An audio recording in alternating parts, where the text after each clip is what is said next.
ৰকিবুল হুছেইনৰ পুত্ৰৰ বিৰুদ্ধে কংগ্ৰেছৰ প্ৰত্যাহ্বান তানজিল হুছেইনৰ বিপৰীতে 5 শতাধিক সমৰ্থকক লৈ টিকট বিচাৰি গুৱাহাটীলৈ যাত্ৰা জুবেৰুল বক্সিৰ।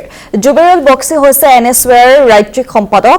50খনৰো অধিক বাহনত নগাঁৱৰ পৰা গুৱাহাটীলৈ টিকট প্ৰত্যাশী জুবেৰুল বক্সি।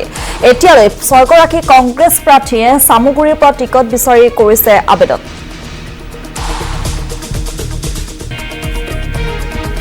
পুনৰবাৰ উল্লেখ কৰিছো ৰকিবুল হুছেইনৰ পুত্ৰৰ বিৰুদ্ধে কংগ্ৰেছৰ প্ৰত্যাহ্বান তানজিল হুছেইনৰ বিপৰীতে 5 শতাধিক সমৰ্থকক লৈ টিকট বিচাৰি গুৱাহাটীলৈ যাত্ৰা জুবেৰুল বক্সিৰ।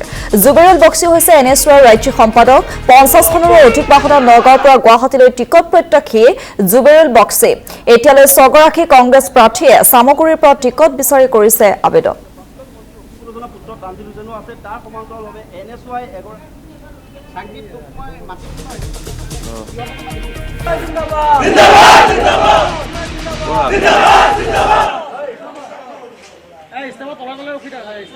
চামগুৰি সমষ্টিৰ ৰাইজৰ মৰম আৰু আশীৰ্বাদ লৈ পেলাই মই কংগ্ৰেছ ৰাজীৱ ভৱনৰ আমাৰ নগাঁও ৰাজীৱ ভৱনৰ পৰা এই আশীৰ্বাদ লৈ পেলাই মই আজি এই শুভযাত্ৰা আৰম্ভ কৰিম আৰু মোৰ লক্ষ্য আৰু উদ্দেশ্য সপোনবোৰ লগত লৈ মই আজি গুৱাহাটীৰ ৰাজীৱ ভৱনত মোৰ চামগুৰি সমষ্টিৰ বিধানসভা সমষ্টিৰ হৈ পেলাই মই প্ৰাৰ্থিত্ব আগবঢ়াম।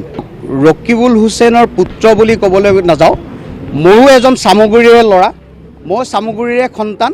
চামগুৰিৰ ৰাইজ মোৰ লগত আছে আৰু ৰকিবুল হুছেইন ছাৰৰ আৰু তেওঁৰ প্ৰাক্তন আমাৰ বিধায়ক আছিলে, তেওঁ প্ৰাক্তন মন্ত্ৰী আছিলে, তেওঁৰ কথাটো বেলেগ, তেওঁ যোগ্যতাক চিনাক্ত কৰে।